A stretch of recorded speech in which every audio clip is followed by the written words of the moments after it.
তবে এবার প্রথমবারের মতো ডি চেক সম্পূর্ণ করেছে বিমান। সবশেষ প্রথমবারের মতো বোয়িং 37 মডেলের একটি উড়োজাহাজের ইঞ্জিন, অবকাঠামো, ব্যাগেজ, কার্গো, পেইন্টিং সহ সার্বিক কার্যক্রম সুষ্ঠুভাবে সম্পন্ন করে বাংলাদেশ বিমানের প্রকৌশলীরা। আসসালামু আলাইকুম, আমার একটি ভিডিওতে আপনাদেরকে স্বাগতম। আজকের ভিডিওতে আমরা কথা বলবো বাংলাদেশ বিমানের যেই নতুন একটি ডি চেক সম্পন্ন করা হয়েছে সেটা নিয়ে। বিভিন্ন নিউজ পত্রিকায় আমরা দেখেছি এবং বিমান বাংলাদেশ এয়ারলাইন্স তাদের নিজস্ব ওয়েবসাইটেও প্রকাশ করেছে যে বিমান বাংলাদেশ এয়ারলাইন্স তাদের যে বোয়িং 737-800 এয়ারক্রাফটটি আছে, আলফা ফক্সট্রট মাইক এই মডেলের যে বিমানটি, তো এই বিমানটিকে বিমান বাংলাদেশ এয়ারলাইন্স তাদের নিজস্ব হ্যাঙ্গারে ডি চেক সম্পন্ন করেছে এবং ডি চেক সম্পন্ন করার ফলে বিমান বাংলাদেশ এয়ারলাইন্সের প্রায় 24-25 কোটি টাকা সাশ্রয় হয়েছে। তো এই ডি চেকটা আসলে কি, ওভারঅল আসলে তারা কি করেছে যেটাতে এত টাকা সাশ্রয় হয়েছে, এই পুরো বিষয়টা নিয়ে আমি আজকের ভিডিওতে সাজিয়েছি বা এই পুরো বিষয়টা নিয়ে আজকের ভিডিওতে আলোচনা করব। সুতরাং যারা নতুন আমার চ্যানেলে ভিডিও দেখছেন তারা চ্যানেলটি সাবস্ক্রাইব করে নেন, কারণ আজকের এই ভিডিওতে আমি বাংলাদেশ বিমানের এই বোয়িং 737-800 বিমানের যে ডি চেক সম্পন্ন হয়েছে সেই ডি চেক সম্পর্কে বিস্তারিত বলবো।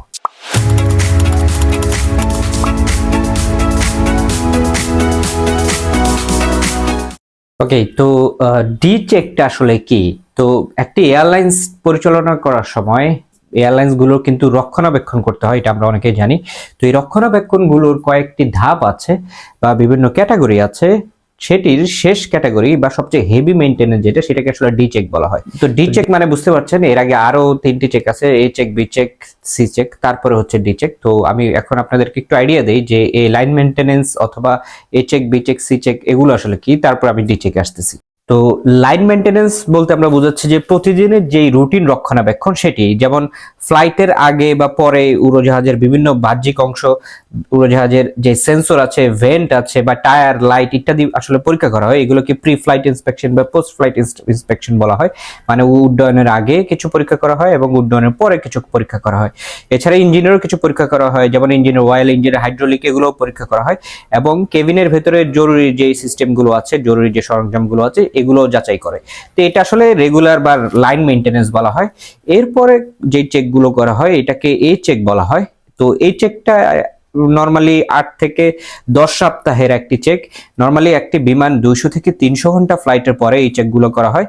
এইটাতে ফিল্টারের পরিবর্তন করতে পারে, যেমন গুরুত্বপূর্ণ সিস্টেমগুলো লুব্রিকেশন ঠিক আছে নাকি এগুলো চেক করতে পারে, সেন্সর গুলো আছে সেগুলো চেক করতে পারে। তো এই চেকটা সম্পন্ন করতে ম্যাক্সিমাম 6 থেকে 24 ঘন্টার ভিতরে এই চেক করা হয়। এরপরে আসি বি চেক।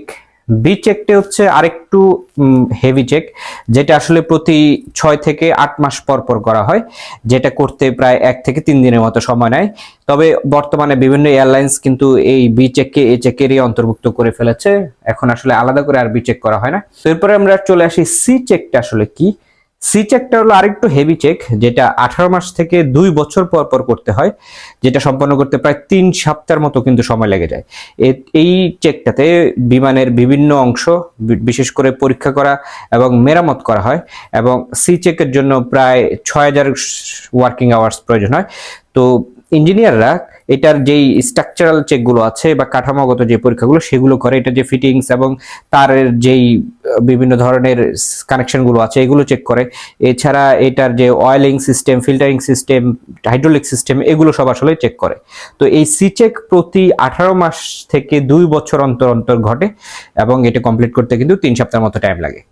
যেমন আমি একটা উদাহরণ যদি দেই, আর্জেন্টিনার একটি বিমান সংস্থা ফ্লাইং বন্ডিং, তারা কিন্তু তাদের সর্বশেষ যে বোয়িং 737 যে বিমানটি ছিল সেটি কিন্তু মেক্সিকোতে সি চেকে পাঠিয়েছিল। পরবর্তীতে তাদের কিন্তু ফ্লাই করার জন্য আর কোনো বিমান থাকেনি। এরপরে আমরা চলে আসি সবচেয়ে হেভি যেটা, ডি চেক। এটি 6 থেকে 8 বছরের ভিতরে করা হয়, মানে 8 বছর পর পর করা হয় এবং এই চেকটাতে পুরো এয়ারক্রাফটের সবকিছু আলাদা আলাদা করে ফেলা হয়।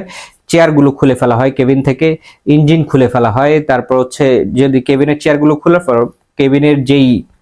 পর কেবিনের যে শেল গুলো আছে এগুলো খুলে ফেলা হয় এবং সেটার যেই মেটাল ফ্রেমটা আছে সেই মেটাল ফ্রেমগুলো পরীক্ষা করার জন্য, বিশেষ করে সেটার যেই বিভিন্ন ইলেকট্রিক্যাল সিস্টেম অথবা এটার ভিতরে কোনো করোশন হয়েছে নাকি বা কোনো মরিচা পড়েছে নাকি বা কোনো ধরনের ক্র্যাক ফাটল হয়েছে নাকি, ডোরগুলোতে কোনো ধরনের ফাটল হয়েছে নাকি, মানে ওভারঅল পুরো এয়ারক্রাফটের বডিটাকেই খুলে ফেলা হয় এবং পরবর্তীতে আবার কিন্তু স্টেপ বাই স্টেপ অ্যাটাচ করা হয়। তো এই ডি চেকগুলো প্রায় 3 থেকে 6 সপ্তাহের মতো সময় নেয় এবং এই ডি চেক করতে কিন্তু কয়েক মিলিয়ন ডলার খরচ হয়ে যায়।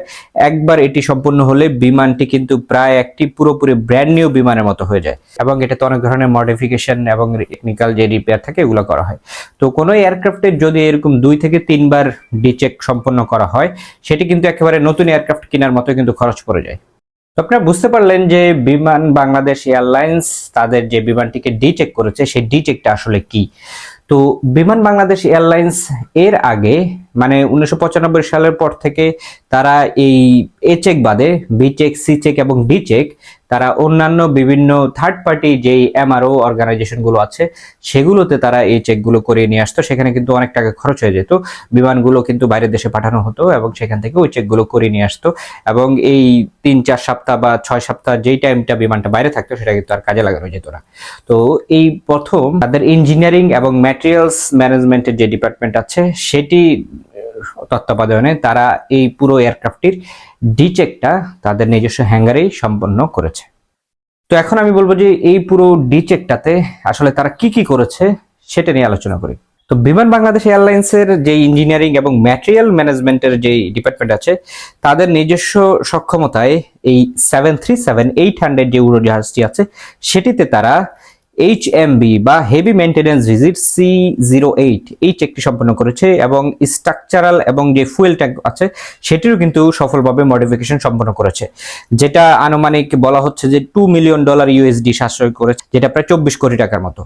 তো বিমান বাংলাদেশ এয়ারলাইন্সের 737-800 ফ্লিটের সিরিয়া 2 আলফা ফক্সট্রট মাইক যে বিমানটি আছে এটি প্রথমবারের মতো বিমান তাদের নিজস্ব সক্ষমতায় কিন্তু এই চেকটি সম্পন্ন করে। এই চেকটিতে সর্বমোট 600টিরও অধিক টাস্ক কার্ড ছিল, মানে 600টারও অধিক চেক করেছে এবং 2টি জটিল যেই স্ট্রাকচারাল মডিফিকেশন আছে সেটি করেছে এবং রিপেয়ার করেছে।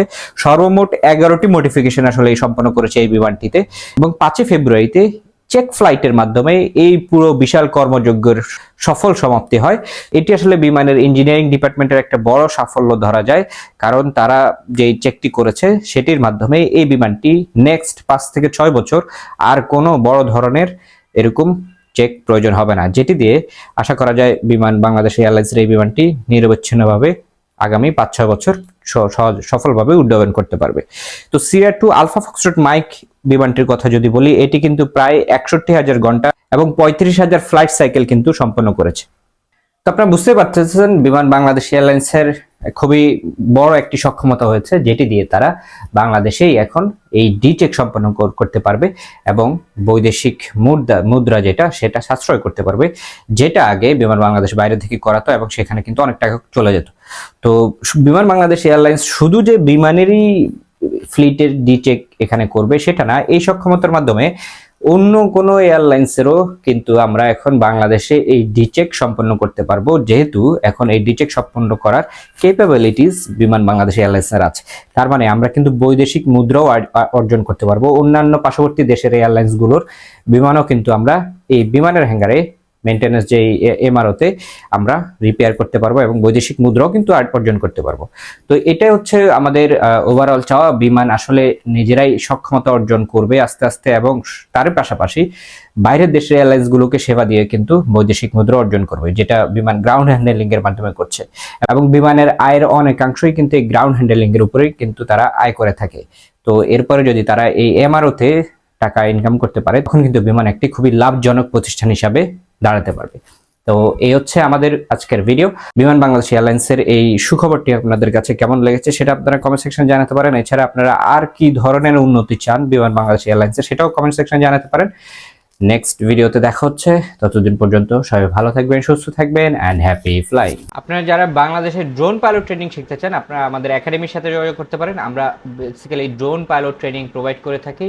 এছাড়া কেউ যদি চায়না শ্যানিং এয়ারস্পেস ইউনিভার্সিটিতে পড়তে চান তারাও আমাদের সাথে যোগাযোগ করতে পারেন। আমরা বিনা খরচে আপনাকে শ্যানিং এয়ারস্পেস ইউনিভার্সিটিতে অ্যাডমিশনের সুযোগ করে দিব।